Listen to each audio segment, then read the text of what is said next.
You guys, thank you for being here. We are in the Vibrant Performance booth, SEMA 2024, Central Hall, and I get to be here with my friend Deryck. Deryck, thank you for having us here. Thanks for having me and having us. Thank you. The thing that makes this really cool is I've worked with Vibrant for many years on a personal level as a builder. I know him and his two brothers, so there's a very personal connection here aside from just business and automotive. So I'm excited to be able to, talk with him here. Donovan, Dean, I've known you guys for years, and now we get to 2024, and I've seen and come to the booth every year, but there's a big change. Yes. Right, I can see it now. The color, that crisp blue is there, but typography, layout, branding, packaging, everything's changed. What happened, when, why? Tell us all about this. Yeah, no, thanks for having me, Big Mike. It's a pleasure, and it's been nice to know you for all these years, and yeah, we made a big change. We felt like the Vibrant brand needed a bit of a refresh. Okay. As people have known us, we've been around since 1997. We started with humble beginnings, and this brand became this fabrication sensation for fabricators. Yes. And our product has always been the kind of star of the show, rightfully so. So our products have stolen the show, and the brand has like carried alongside the product throughout the years, especially I'll say in the last 10 or so years. Okay. The brand has kind of elevated a bit, but we felt it was time to get the brand to elevate to the same level where the product was. Okay. So it was time for us to maybe look at a new logo type, which you see here behind us, the new Vibrant logo, which is, I think, modern, it's clean, it really kind of brings and elevates the brand to a new level. New colors, typography, verbal identity. The brand is a full encompassing thing that kind of speaks to what Vibrant is about in its entirety, not just a logo by itself. And we've done this change, and it's pretty exciting. Okay, so when did the plan get implemented? Yes. Like, when did you guys start talking about doing this massive change? Yeah, because changing a logo is way more complicated than some people think. Absolutely. We've been wanting to maybe look at something last few or so years. Okay. And then we had a personnel change at the office sometime in May, and I had a meeting, and we talked about with our new marketing manager what we need to do to be able to kind of elevate the brand, as I discussed. Yes. And he had an idea to say, let's go for it. Let's try and make this happen for SEMA.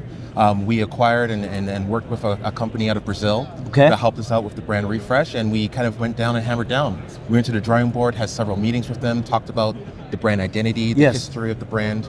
It's pretty extensive. Even going back to our OEM side of the company, we talked about that as well. And they delivered on something that was pretty nice based on our directives. So it took us about 3 or so months. Yes. We packed it in and just made it for SEMA, as you can see. 3 months is actually, that's 1,000 miles an hour to make that happen. Yeah. So, I mean, at any point in time in the design refresh, did you guys ever think about tweaking the color? We did. Really? Yeah, we thought about it. So we did a crazy analysis. We did it with them, where they did a chart of all the different brands in the world and the logos in the world to see what would be the thing that would work best. And what they came back with was they noticed that the brand, our color scale, blue, was the most unique scale in all of the industry.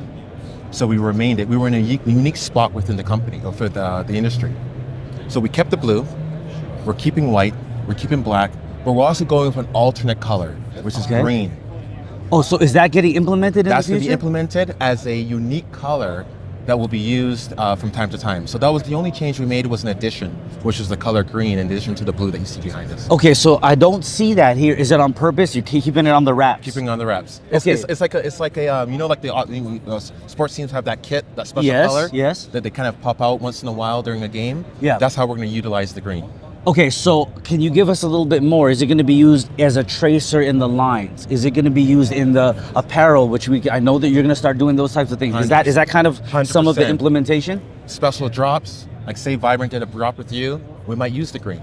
We might use the green for drops with other people we've sponsored and dealt with. We might use the green in some of our product. We might even do the wall in green one day. Okay. It's one of those things where it's just going to pop and hit you once in a while, just to give people something different when it comes to the brand and making Vibrant kind of stand out that much more. Okay, so I love automotive art, colorways, palettes. Yeah. So when I see the color wheel, I think I see the green. It's pun intended, vibrant. Yes. It's a little bit on the sharp side. That's right. That's right. Not lime, but radioactive type green. Yeah. Am I kind of like almost like a gunmetal green? Okay. Kind of grayish. Yeah. Okay. On the darker side. Yes. We're excited to see that.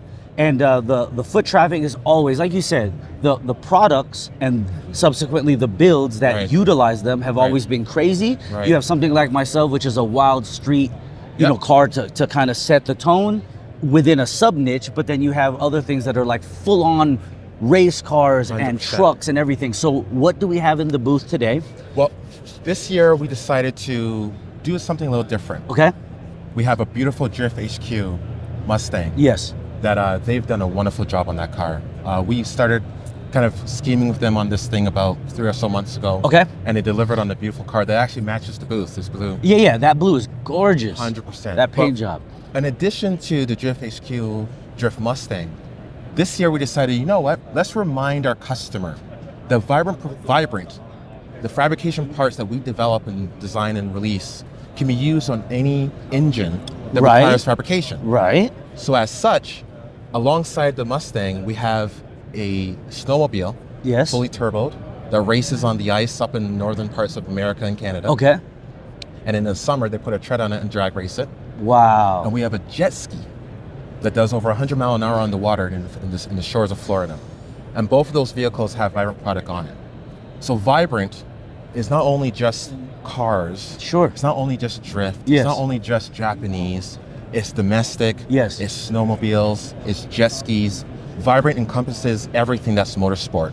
That's an engine where people can fabricate and use our products. And not just motorsports. Don't you guys do like buses and metro type 100%. products for them? Absolutely. We on this other side of the company, where the OEM side, we do a bunch of OEM product. Yeah. For OEMs level type products as well. So yeah, we do that as well. Okay, so we are gonna go over the details of each of these builds. Yeah. We appreciate you having us in the booth.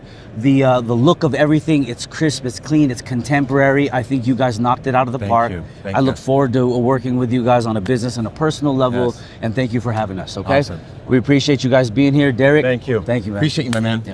Appreciate it. Have a nice day. Thank you, everyone.